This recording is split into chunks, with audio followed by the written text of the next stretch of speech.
Père Céleste, on peut te demander maintenant d'être avec lui. Juste bien nous livrer ce que tu as mis sur son cœur et donne-nous de l'intelligence pour comprendre et que l'enseignement puisse avoir un impact dans ton monde. Amen. Alors, ça fait plaisir de vous voir ce matin, puis même si je ne vous vois pas, puis que vous êtes sur Internet, ça fait plaisir toujours de vous savoir là. Donc, ce matin, on va poursuivre notre étude qu'on avait commencée depuis le début de l'année sur les 7 lettres aux églises dans le livre de l'Apocalypse. Nous avions vu jusqu'à présent que si ces différentes lettres s'adressaient à de réelles églises qui existaient du temps de l'apôtre Jean, lors de la rédaction du livre de l'Apocalypse, elles ont aussi une portée universelle et s'adressent à toutes les églises à travers tous les âges. Comme on le sait, l'histoire a tendance à se répéter. Et c'est d'ailleurs aussi ce que disait l'Ecclésiaste au chapitre 1, versets 9 à 11. Ce qui a été, c'est ce qui sera. Et ce qui s'est fait, c'est ce qui se fera. Il n'y a rien de nouveau sous le soleil. Qu'il y ait une chose dont on dise « vois ceci, c'est nouveau », cette chose existait déjà dans les siècles qui nous ont précédés. On ne se souvient pas de ce qui est ancien, et ce qui arrivera dans la suite ne laissera pas de souvenir chez ceux qui vivront plus tard.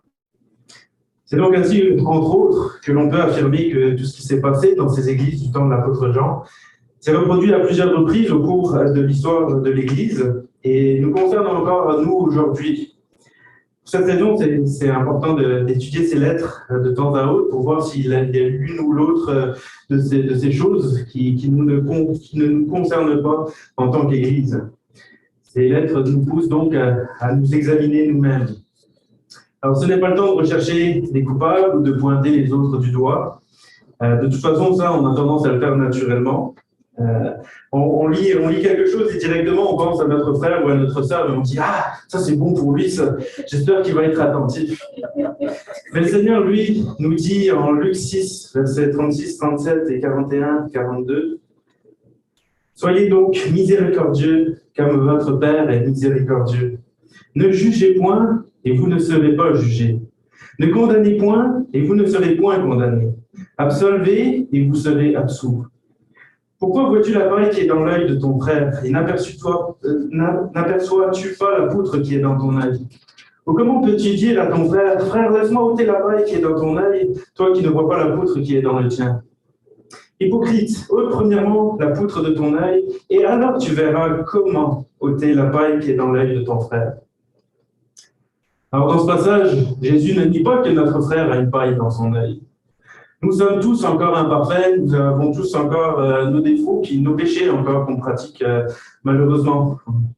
Et ici, Jésus nous exhorte d'abord de s'occuper de nous, de ce que nous on a dans notre œil, avant de vouloir s'occuper des autres, sachant que nous, généralement, on a tendance à minimiser ce qu'on a dans notre œil. Est-ce que c'est ce que nous faisons ou est-ce que nous passons notre temps finalement à critiquer puis à juger les autres?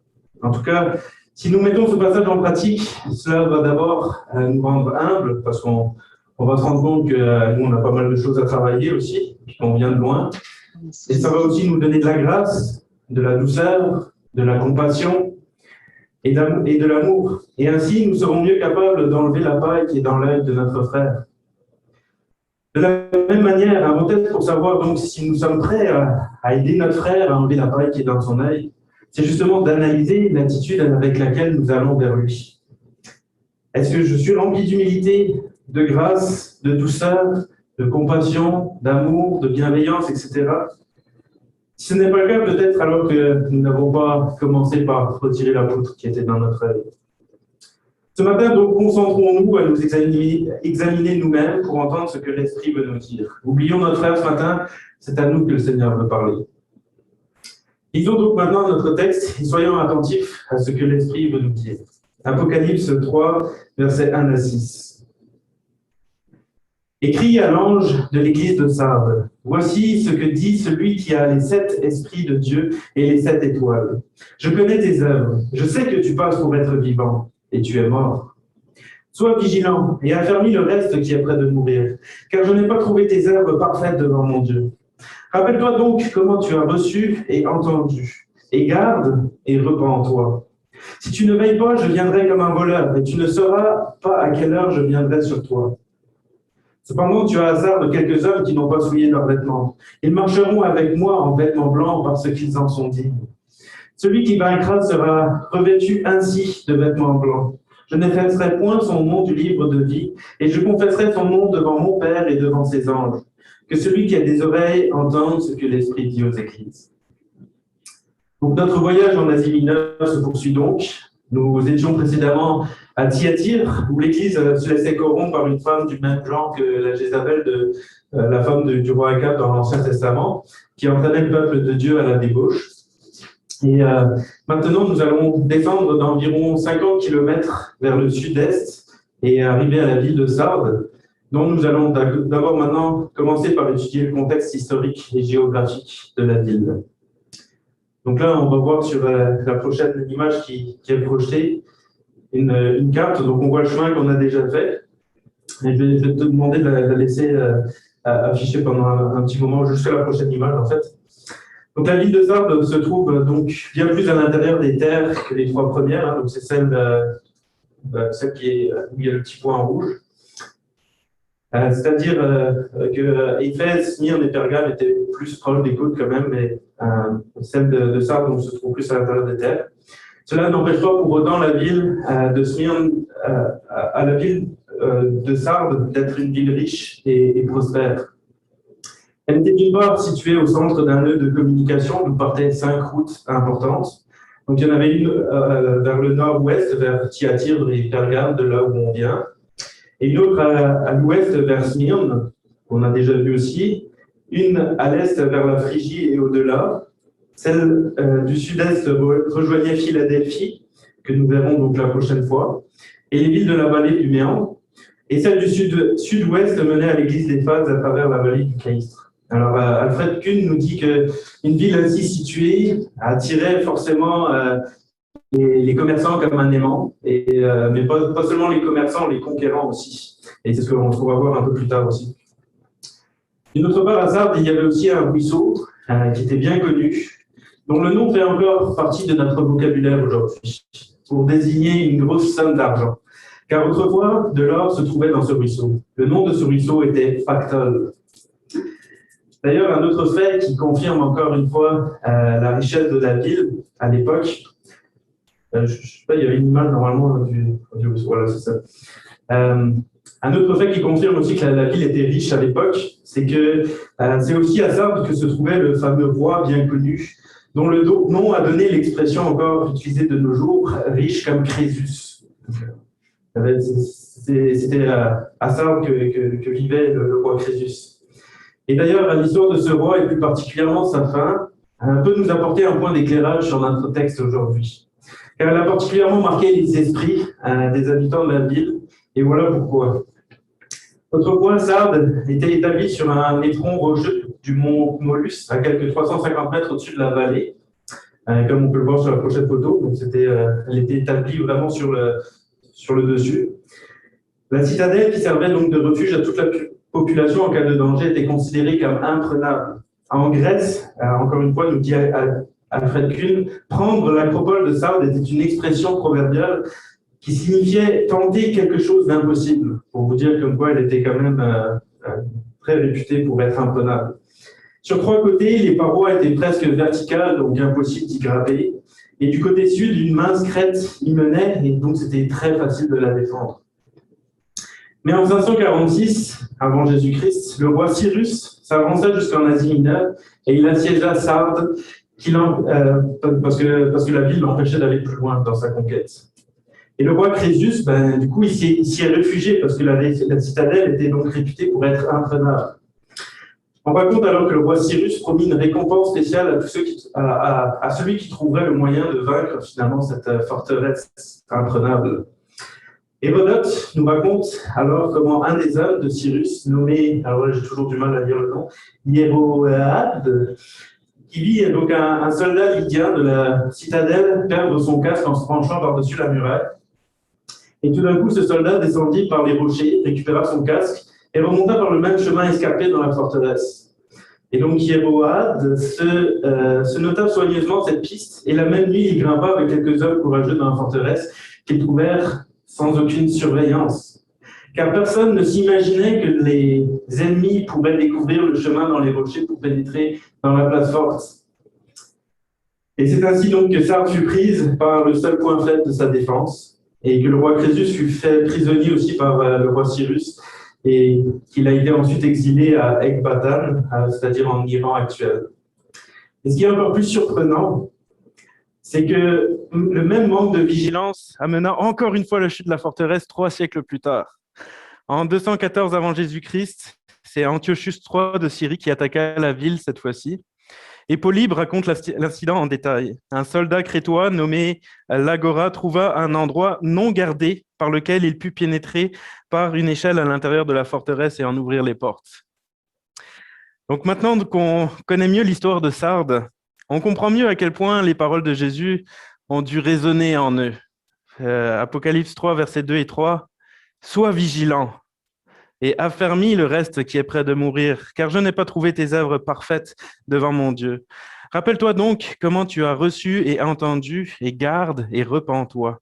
Si tu ne veilles pas, je viendrai comme un voleur, et tu ne sauras pas à quelle heure je viendrai sur toi. » Donc maintenant qu'on comprend mieux l'avertissement que leur donne le Seigneur, cherchons à comprendre quel était le problème de l'église de Sardes. Ce que nous avons vu dans notre texte, c'est que l'église de Sardes, bien que dans les apparences, elle semble vivante, en réalité, Dieu la considère comme morte. Et c'est là mon deuxième point, Sardes, une église morte. Alors pour bien le comprendre, on va relire les versets 1, 2 et 4. « Je connais tes œuvres, je sais que tu passes pour être vivant et tu es mort. Je n'ai pas trouvé tes œuvres parfaites devant mon Dieu. Cependant, tu as à Sardes quelques hommes qui n'ont pas souillé leurs vêtements. » Dans cette lettre, donc, il est question d'une part d'œuvres, des œuvres qui sont imparfaites. Il est aussi dit qu'elle passe pour être vivante alors qu'en réalité elle est morte. Et il est encore sous-entendu au verset 4 que la majorité des membres ont souillé leurs vêtements. Puis nous pouvons aussi déduire certaines choses par ce que la lettre ne mentionne pas. Par exemple, dans les lettres que nous avions vues précédemment, il était plusieurs fois question de persécution et de l'entrée de mauvaise doctrine dans l'Église. Ici, il n'est question ni de l'un ni de l'autre, il est juste question de vêtements souillés. Alors, qu'est-ce qu'on peut déduire de tout ça? Alors, premièrement, si cette Église passe pour être vivante et que Jésus reconnaît qu'il y a des œuvres, c'est que l'Église devait certainement être assez active et dynamique. Si je compare à aujourd'hui, généralement, sur quels critères on se base pour dire qu'une Église, elle est vivante? Généralement, on va dire qu'une Église est vivante, premièrement, lorsqu'elle organise beaucoup d'activités, d'événements. Deuxièmement, lorsqu'elle est impliquée dans sa communauté. Troisièmement, lorsque ce qu'elle organise est au goût du jour, adapté à notre culture du temps présent. Quatrièmement, lorsqu'elle propose des contenus de qualité, des bons orateurs, pas comme moi je lis mes notes, qui parlent bien, un groupe de louanges avec de bons musiciens et chanteurs, qui donnent un bon rendu esthétique. Cinquièmement, c'est aussi lorsqu'elle attire beaucoup de monde. Sixièmement, c'est lorsqu'il y a souvent du changement, des nouvelles choses, etc. Alors peut-être qu'à l'époque, ces critères étaient différents de nous aujourd'hui, mais ce que l'on peut voir, c'est que toutes ces choses en soi ne sont pas mauvaises. Mais aux yeux de Dieu, c'est pas ce qui compte, c'est pas ce qu'il y a de plus important. On peut avoir toutes ces choses et pourtant, aux yeux de Dieu, être considéré comme une église morte. Pourtant, c'est Jésus lui-même qui avait dit en Luc 6, versets 43 et 44, « Ce n'est pas un bon arbre qui porte du mauvais fruit, ni un mauvais arbre qui porte du bon fruit. Chaque arbre se reconnaît à son fruit. On ne cueille pas des figues sur des épines et l'on ne vendange pas des raisins sur des ronces. » Mais le bon fruit ne consiste pas tant à ce que l'on fait, mais plutôt à ce que l'on est. Les œuvres des chrétiens de Sardes sont très ciblées dans ce qu'ils font, dans ce qu'ils accomplissent. Mais les œuvres que recherche le Seigneur sont premièrement des œuvres intérieures, qui vont ensuite se répercuter par des œuvres extérieures avec des motivations saines et tournées vers Dieu et les autres. Les œuvres intérieures que va regarder le Seigneur, ce sont surtout les fruits de l'esprit, que l'on retrouve dans Galates 5, verset 22. Mais le fruit de l'esprit, c'est l'amour, c'est la joie, la paix, la patience, la bonté, la bénignité, la fidélité, la douceur, la tempérance. Ensuite, de ces œuvres peuvent découler des œuvres extérieures qui ont de la valeur. Elles peuvent d'ailleurs être les mêmes œuvres que les œuvres des chrétiens de Sardes. Cela peut se traduire justement par une église dynamique, sauf que cette fois-ci, ce seront des bonnes œuvres car elles seront le fruit d'une bonne motivation. Si nous, les êtres humains, nous pouvons nous laisser tromper par les apparences et trouver que notre église ou d'autres églises autour de nous sont des églises vivantes, le Seigneur, quant à lui, lui qui sonde les cœurs, ne se laisse pas surprendre par les apparences. Et il ne se laisse pas duper par les apparences. On le voit en 1 Samuel 16, verset 7, lorsqu'il avait dit à Samuel, « Ne prends point garde à son apparence et à la hauteur de sa taille, car je l'ai rejeté. L'Éternel ne considère pas ce que l'homme considère. L'homme regarde à ce qui frappe les yeux, mais l'Éternel regarde au cœur. » Et ici, l'Éternel a vu qu'au-delà des apparences, l'église de Sardes, bien qu'il y ait des œuvres, était morte. Elle a peut-être de grosses réunions qui attirent et épatent du monde autour de nous, autour d'eux, et y compris d'autres chrétiens, d'autres églises. Mais au fond d'elle-même, elle reste morte. Le Saint-Esprit ne s'y trouve plus. Il y a de la belle musique, de bons orateurs, mais l'onction du Saint-Esprit n'y est pas. Comme ce fut déjà d'ailleurs le cas aussi avec le peuple d'Israël dans l'Ancien Testament. Souvenez-vous, par exemple, de ce que Dieu disait à son peuple par l'intermédiaire du prophète Amos, au chapitre 5, versets 21 à 24. « Je hais, je méprise vos fêtes. Je ne puis sentir vos assemblées. Quand vous me présentez des holocaustes et des offrandes, je n'y prends aucun plaisir. Et les veaux engraissés que vous sacrifiez en action de grâce, je ne les regarde pas. Éloigne de moi le bruit de tes cantiques, je n'écoute pas le son de tes luttes. Mais que la droiture soit comme un courant d'eau, et la justice comme un torrent qui ne jamais ne tarit. » Les yeux des humains étaient peut-être impressionnés par les nombreux sacrifices de veaux engraissés, mais l'Éternel, lui qui sonde les cœurs, avait ces sacrifices en horreur. L'Éternel était bien plus préoccupé par leur être intérieur. Mais que la droiture soit comme un courant d'eau et la justice comme un torrent qui jamais ne tarit, nous venons de lire. Or, comme nous l'avons vu tantôt, au verset 4 de la lettre à l'église de Sardes, la majorité des chrétiens de Sardes semblent avoir souillé leurs vêtements, puisqu'il est dit que seulement quelques-uns ne l'ont pas souillé. Verset 4, « Cependant, tu as à Sardes quelques hommes seulement qui n'ont pas souillé leurs vêtements. » Puis comme je l'ai dit tout à l'heure, curieusement ici, il n'est pas fait mention de persécution. Or, ce qu'on avait vu jusqu'à présent, de manière assez générale, c'est que la persécution était présente en Asie mineure à partir du moment où les chrétiens vivaient pieusement. Or, on avait vu qu'il y avait des tensions d'une part avec les Juifs d'un côté, avec les commerçants d'un autre, mais aussi avec les partisans des cultes aux divinités païennes comme Artémis et Asclépios, puis encore avec les zélés du culte à l'empereur. Et comme nous avions vu en introduction, des commerçants, il y en avait également dans cette ville, puisqu'elle était très bien située. Le culte à Artémis y était présent aussi, comme le témoignent les ruines de son temple qu'on va voir dans la prochaine image que j'ai prise de Google Maps. Les Juifs étaient également aussi très présents, puisque c'est à Sardes qu'on a retrouvé même la plus grande des synagogues de l'époque jamais construite en dehors du pays d'Israël, comme on peut le voir sur le côté gauche de la photo. Puis quant au culte à l'empereur, la ville avait demandé à Rome, en l'an 26, de pouvoir y construire un temple qui lui serait dédié. Donc, ils étaient aussi intéressés par ça. Mais cela leur avait été refusé car Sardes avait déjà perdu à l'époque son prestige d'antan et d'autres villes comme Éphèse et Pergame la devançaient déjà de ce côté-là. Donc, ils n'ont pas eu leur temple à l'empereur. Donc, il y avait à Sardes tous les mêmes éléments déclencheurs de persécution que dans les autres villes. Et pourtant, l'église de Sardes ne semble pas avoir dû traverser la persécution. Alors pourquoi cela? Peut-être que cette église de Sardes n'était pas persécutée parce qu'elle ne dérangeait pas. Peut-être qu'elle n'était pas persécutée parce qu'elle ne confrontait pas la culture dans laquelle elle se trouvait. Peut-être qu'elle n'était pas persécutée parce qu'elle se conformait à son environnement et qu'elle pratiquait finalement les mêmes péchés que les habitants de Sardes.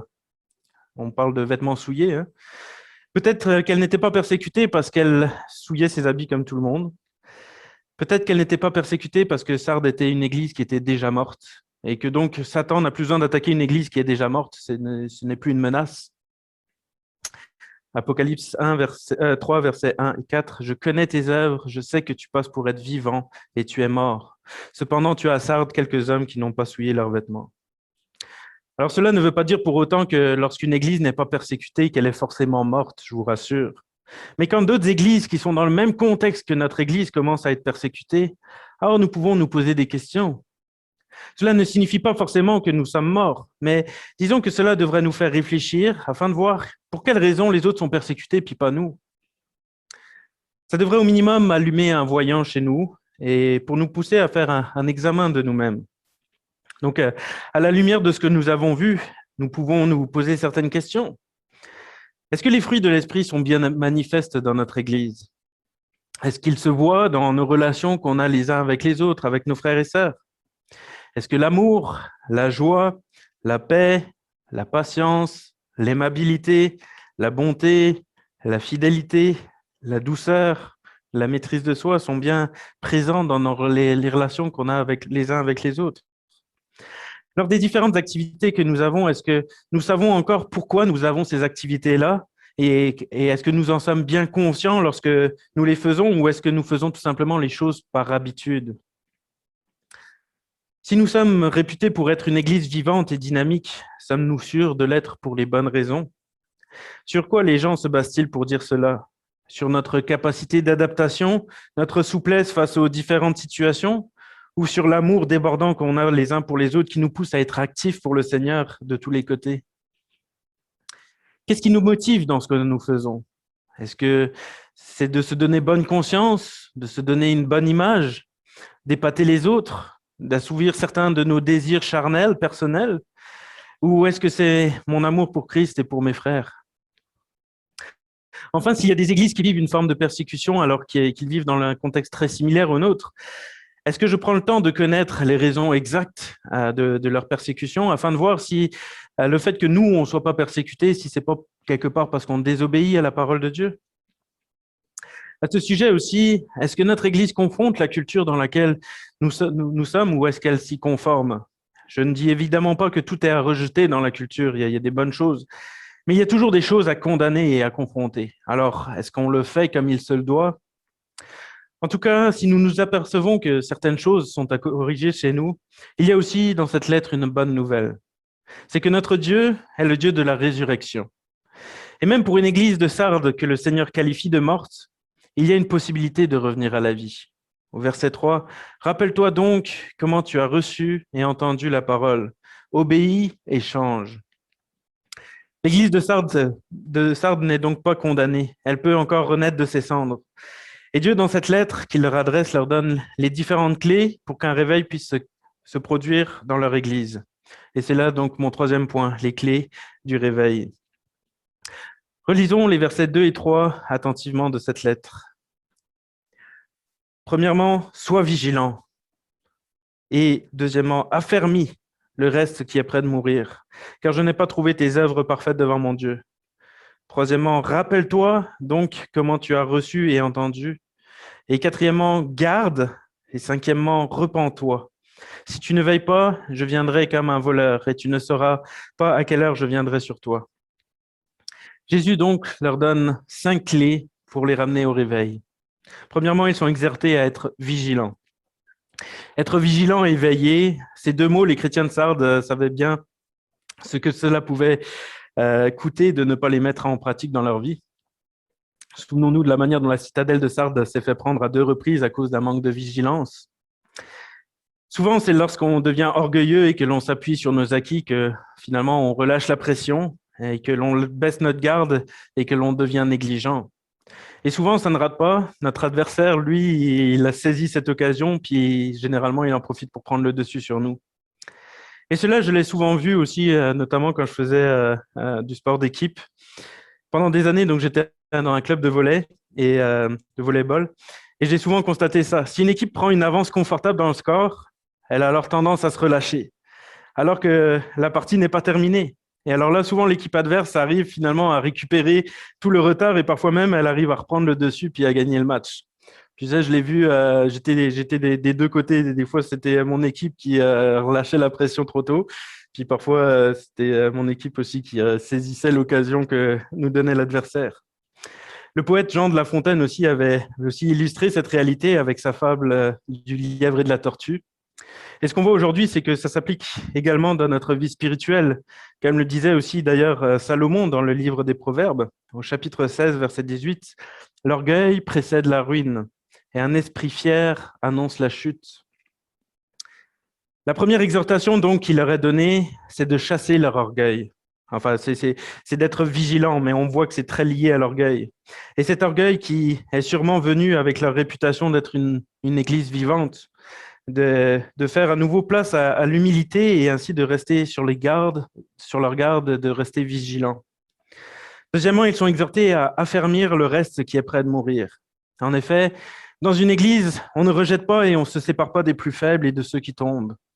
Non, dans une église, on prend soin les uns des autres et veille les uns sur les autres avec amour et bienveillance. C'est d'ailleurs l'exhortation qui nous est donnée dans l'Épître aux Hébreux, chapitre 3, versets 12 et 13. Prenez garde, frères, que quelqu'un de vous n'ait un cœur mauvais et incrédule au point de se détourner du Dieu vivant. Mais exhortez-vous les uns les autres chaque jour, aussi longtemps qu'on peut dire aujourd'hui, afin qu'aucun de vous ne s'endurcisse par la séduction du péché. Ou encore, on peut lire aussi en Éphésiens 4, versets 25 et 29 à 32. C'est pourquoi renoncez au mensonge et que chacun de vous parle selon la vérité à son prochain, car nous sommes membres les uns des autres. Qu'il ne sorte de votre bouche aucune parole mauvaise, mais s'il y a lieu, quelques bonnes paroles qui servent à l'édification et communiquent une grâce à ceux qui l'entendent. N'attristez pas le Saint-Esprit de Dieu par lequel vous avez été scellés pour le jour de la rédemption. Que toute amertume, toute animosité, toute colère, toute clameur, toute calomnie, toute espèce de méchanceté disparaissent du milieu de vous. Soyez bons les uns envers les autres, compatissants, vous pardonnant réciproquement comme Dieu vous a pardonné en Christ. Lorsque cela est bien fait dans l'Église, alors au lieu d'aller dans une spirale de dégénérescence qui mène finalement à la mort de l'Église, comme on l'a vu à Sardes, cela nous amène tous ensemble vers une croissance spirituelle et une Église réellement vivante, non seulement dans les apparences, mais avec le Saint-Esprit qui est présent au milieu de nous. C'est d'ailleurs pour cela aussi que le verset 30 se trouve au milieu de ce passage où il est dit « N'attristez pas le Saint-Esprit de Dieu par lequel vous avez été scellés le jour de la rédemption ». Alors c'est ça, affermir le reste qui est prêt de mourir. Donc c'était le deuxième point. Troisièmement, ils sont exhortés à se rappeler comment ils ont reçu et entendu. Cela fait d'ailleurs penser à ce que le Seigneur avait dit également à l'église d'Éphèse, qui avait perdu son premier amour. Voici ce qu'il leur avait dit. Allons, rappelle-toi d'où tu es tombé. Change et reviens à ta conduite première, sinon je viendrai à toi et jeterai ton chandelier de sa place si tu ne changes pas. Se rappeler, c'est donc à la fois se souvenir d'où l'on vient et se souvenir du changement que l'Évangile a apporté dans notre vie. Se souvenir d'où l'on vient, parce que si l'on veut rester conscient de la grâce que c'est d'avoir Jésus dans notre vie, il faut rester conscient de ce que notre vie était avant sans Dieu. C'est d'ailleurs ce que les apôtres font régulièrement aussi dans leurs lettres aux églises. Par exemple, Paul l'a fait dans son épître aux Corinthiens, chapitre 6, versets 9 à 11. « Ne savez-vous pas que les injustes n'hériteront pas le royaume de Dieu ? Ne vous y trompez pas, ni les impudiques, ni les idolâtres, ni les adultères, ni les efféminés, ni les infâmes, ni les voleurs, ni les cupides, ni les ivrognes, ni les outrageux, ni les ravisseurs n'hériteront le royaume de Dieu. Et c'est là ce que vous étiez, quelques-uns d'entre vous. Mais vous avez été lavés, mais vous avez été sanctifiés, mais vous avez été justifiés au nom du Seigneur Jésus-Christ et par l'Esprit de notre Dieu. » Ou encore, c'est aussi ce qu'il a fait dans son épître aux Éphésiens, chapitre 2, versets 11 à 13. C'est pourquoi vous, autrefois païens dans la chair, appelés incirconcis par ce qu'on appelle circoncis, et qui le sont en la chair par la main de l'homme. Souvenez-vous que vous étiez en ce temps-là sans Christ, privés du droit de cité en Israël, étrangers aux alliances de la promesse, sans espérance et sans Dieu dans le monde. Mais maintenant, en Jésus-Christ, vous qui étiez jadis éloignés, vous avez été rapprochés par le sang de Christ. Et s'il est bon de se souvenir de là où l'on vient, comme on vient de le voir, il est aussi bon de se souvenir du changement que l'Évangile a apporté dans notre vie, afin de se rappeler de ce qui était à l'origine du changement qu'il y a eu. De cette manière, si nous nous égarons, comme se sont égarés les chrétiens de l'église de Sardes, nous pouvons retourner à la source de ce qui avait bouleversé positivement notre vie à l'époque. D'ailleurs, c'est bien connu que tous les réveils qu'il y a eu dans l'histoire de l'Église étaient dus à un retour à la parole de Dieu. Ce n'était pas dû à une nouvelle technique d'évangélisation, ni à un nouveau style de chant, ni à un nouveau mode d'administration des églises, ni à une nouvelle philosophie, ni à l'arrivée de la psychologie dans les églises. Non, les réveils dans l'histoire de l'église sont toujours dus à un retour à la parole de Dieu. Ainsi, l'église de Sardes est exhortée à se souvenir comment ils ont reçu et entendu. Quatrièmement, ils sont exhortés à garder. En effet, si l'église de Sardes est appelée à se souvenir, c'est parce qu'elle avait perdu. Donc, une fois qu'ils se seront souvenus, ils sont appelés cette fois-ci à garder ce qu'ils ont reçu et entendu. Garder signifie à la fois retenir, à la fois protéger, mais peut aussi signifier obéir, comme va le traduire la version Semeur. Timothée aussi, d'ailleurs, fut exhorté à garder ce qu'il avait reçu. 1 Timothée 6, verset 20-21. Ô Timothée, garde le dépôt en évitant les discours vains et profanes et les disputes de la fausse science dont font profession quelques-uns qui se sont ainsi tournés de la foi. Comme on le voit lorsqu'on ne garde pas le dépôt et qu'on se perd dans des discours vains et profanes ou des disputes de la fausse science, cela nous détourne de la foi. Cela distrait l'Église pour finalement la faire mourir à petit feu. Alors, une fois que l'Église de Sardes se sera rappelée de comment elle avait reçu et entendu, elle va devoir garder ce qu'elle a reçu et entendu. Enfin, cinquièmement, ils sont exhortés à se repentir. Et Strong va définir le mot grec de se repentir par changer son esprit pour mieux, s'amender de bon cœur avec une aversion extrême pour ses péchés passés. Se repentir, c'est donc reconnaître ses torts, c'est développer une profonde aversion pour le péché commis et changer de comportement afin de ne plus reproduire le même péché. Se repentir, ce n'est donc pas juste dire « Oh, je m'excuse, je suis désolé », puis finalement continuer à faire ce qu'on fait.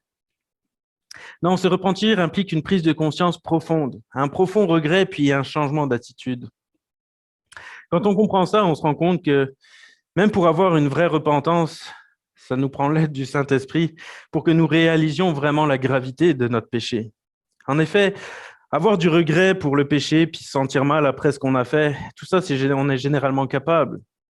Mais d'ici à avoir une aversion extrême pour nos péchés passés, si nous sommes honnêtes, est-ce que ça nous arrive souvent?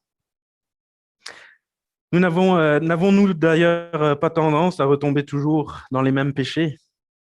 Si oui, c'est peut-être que justement nous ne sommes pas passés par une vraie repentance, que nous n'avons pas une aversion extrême pour les péchés qu'on a pratiqués.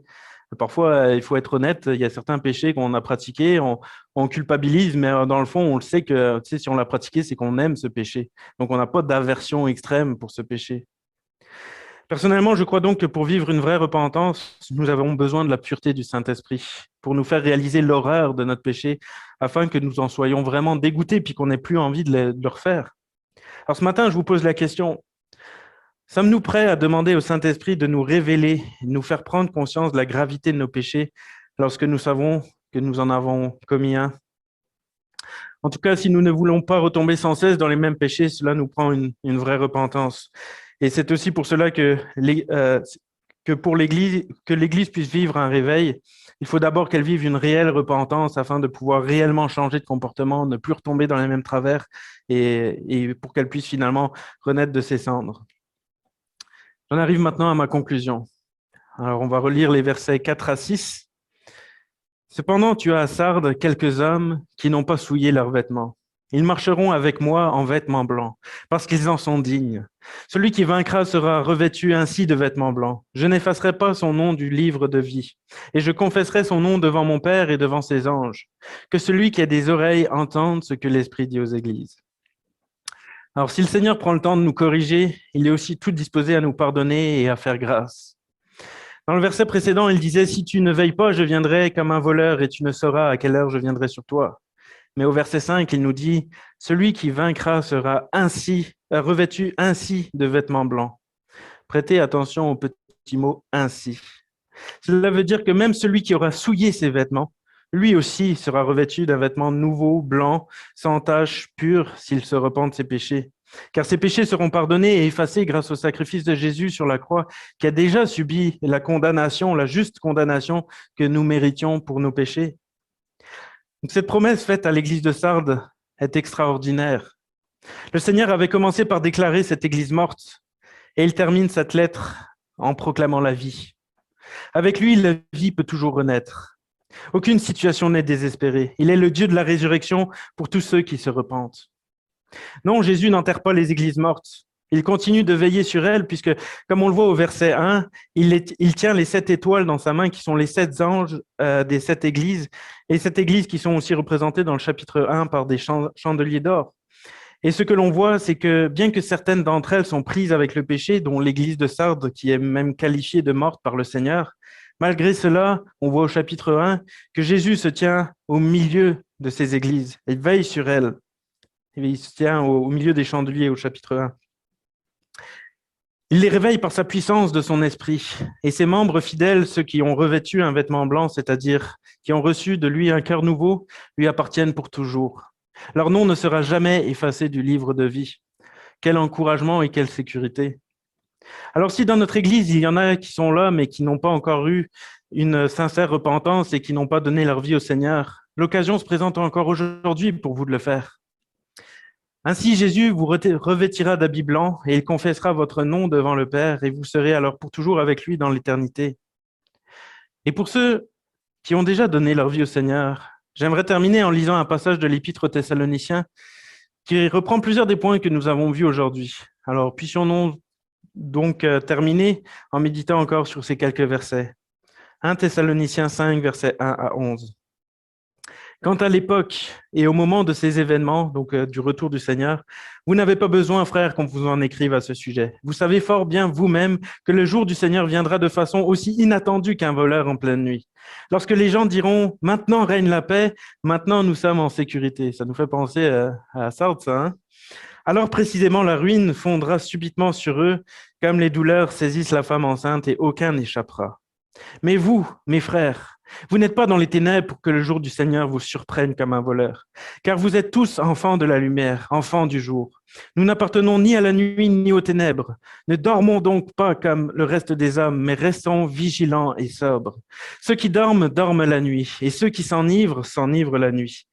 Mais nous qui sommes enfants du jour, soyons sobres, revêtons-nous de la cuirasse de la foi et de l'amour et mettons le casque de l'espérance du salut. Car Dieu ne nous a pas destinés à connaître sa colère, mais à posséder le salut par notre Seigneur Jésus-Christ. Il est mort pour nous afin que, vivants ou morts, nous entrions ensemble avec lui dans la vie. C'est pourquoi encouragez-vous les uns les autres et aidez-vous mutuellement à grandir dans la foi comme vous le faites déjà. Amen. Je vais terminer par la prière. Merci Seigneur pour le soin que tu donnes à ton Église. Merci parce qu'on sait que tu veilles sur chacune de tes églises et même quand ton Église se détourne de toi, toi tu continues d'être là, de te tenir au milieu d'elle et de la corriger. Et il y a toujours de la place avec toi pour le cœur repentant. Et Seigneur, on veut te remercier pour cette grâce parce que nous, on sait que on a toujours encore des choses à confesser, à corriger dans notre vie. Et on sait que par nous-mêmes, on n'est pas digne d'avoir ces vêtements blancs que tu promets. Mais on en est digne par le sacrifice de Jésus à la croix qui nous a lavés de tout péché lorsqu'on se repent.